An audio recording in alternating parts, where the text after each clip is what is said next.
ole hea ja lõpeta teiste ebasobiva, hoolimatu ja toksilise käitumise õigustamine.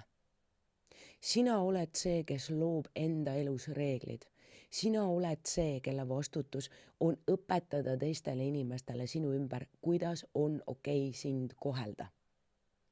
Kui sina ei ütle inimestele, et hei, uksest sisse tulles tuleb jalatsid ära võtta, siis on päris kindel, et on neid, kes tallavad pidevalt poriste jalatsitega sinu elutoas.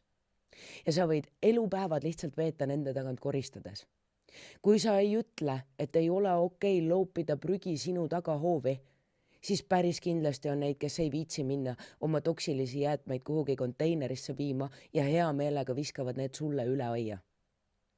Kui sina ei ütle, et ei ole okei sulle anda vastu hambaid siis, kui keegi teine on vihane, kui sina oled nõus sellega, et sa oled kellegi teise peksukott, siis arva ära, mida inimesed teevad.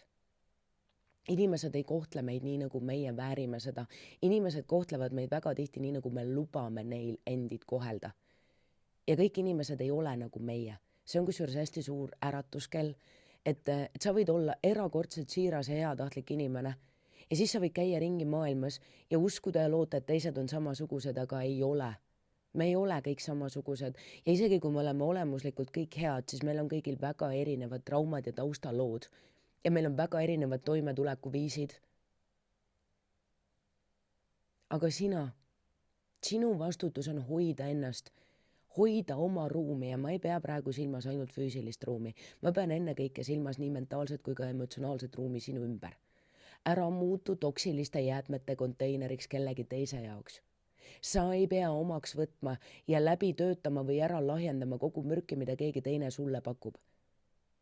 Ära lepi sellega, isegi kui see on olnud minevikus sinu lugu ja sa pidid seda tegema selleks, et kuidagimoodi ellu jääda, siis äkki täna on võimalik teisiti.